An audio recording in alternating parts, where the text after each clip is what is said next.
Today is February 15th, and that is also the International Childhood Cancer Day.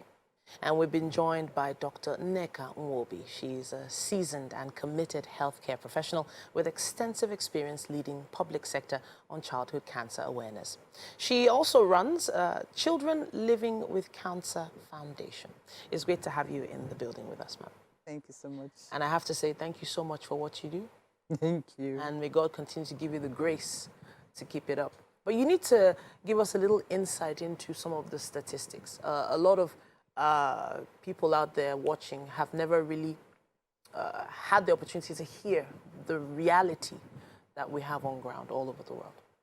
I can't even say here, that's... in Nigeria. In Nigeria, many people are not aware that children have cancer. So that's one of our biggest challenge, you know, trying to create awareness, letting people know that children also can have cancer.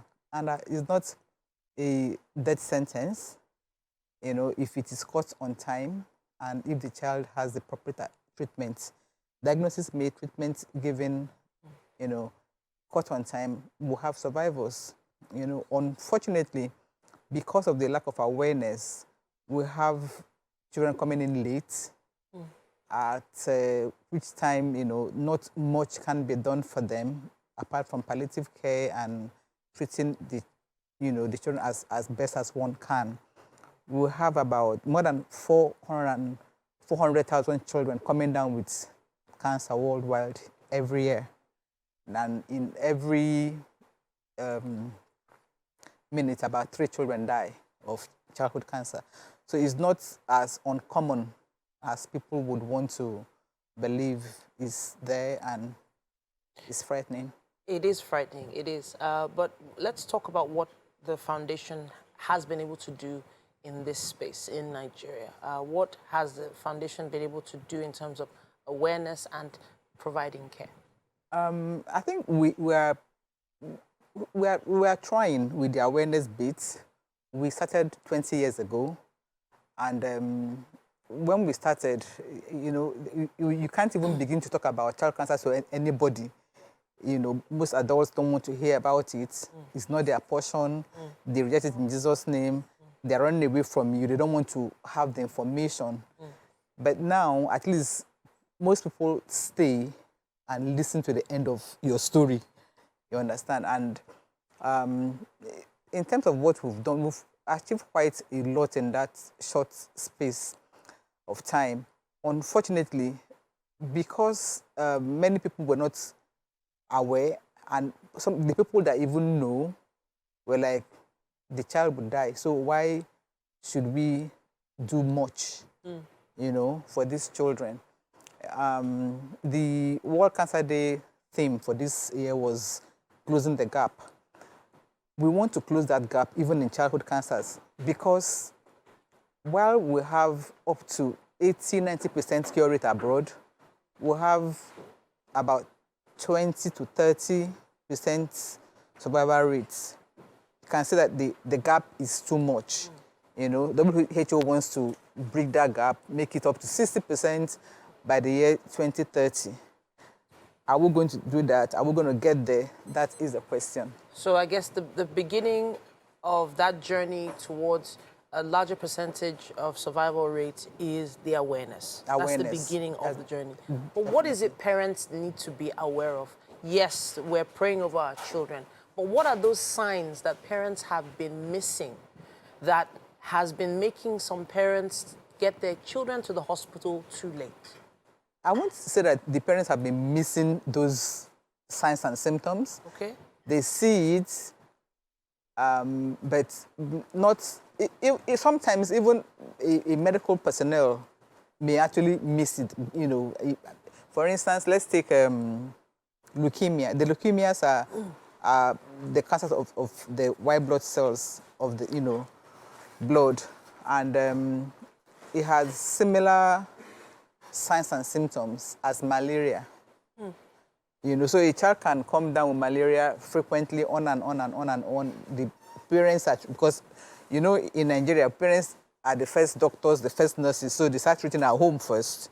You know, give the first treatment, the child becomes a bit better. They continue to give anti-malaria until they cannot do anything more. Then they take the child to the healthcare facility. So things like fever, that is there all the time. Constant. We have a slogan, Sensualian Signs, SILUAN. So the S is for seek medical advice for whatever it is that you don't understand in your child. You have a child that wakes up with headache every morning, and the headache is relieved maybe by vomiting. You have a child that has fever constantly. You have a child that have anemia. Whatever it is that is puzzling to you, take the child, to see his or her healthcare givers. The I is for the eyes. Okay. Cancer of the eye, retinoblastoma, is one of the commonest cancers that we see in children in Nigeria. So any changes in the eye, should alert the parent to have, seek for medical advice. Now, there's, around our eyes, if there's any darkening, as if there's been trauma, it is not normal. So the same with the S, seek medical advice. Okay. L is for lumps anywhere. Any lump anywhere. Any lump anywhere that you don't understand. Now, as children growing up, when we have injuries in our legs or have, little nodes in our groin, those are lymph nodes. So if those lymph nodes are anywhere else, even the ones that they are getting bigger, you have, in breast cancer, you have lymph nodes going up to the armpits. So if there are any lymph nodes anywhere, any swelling anywhere, any lumps, just to be certain that it's not sinister, have that child checked out. The A is for aches and pains, easy fractures and all that. Take the child, Okay. The N is for neurological signs. Okay. When the child is born, the child doesn't have any neck control, cannot feed by him or herself, cannot walk. A child achieves all these milestones as the child grows up. Now, those milestones can regress. If they're regressing, something is wrong with that child. I know that there's still so much more, and honestly, there could never be enough time on the show for us to get all this information out. But please just mention the name of the website. Okay. So that people can visit and find out more information. Oh, okay. We're Children Living with Cancer Foundation, and our website is www.clwcf-ngo.org. All right, then. Thank you so much for joining us today and sharing this information with us. Thank you. There's just so much information out there that many parents might be missing. And yes, the God forbid factor is there, but also knowledge is power. Thank you so much for joining us, ma'am. Thank you.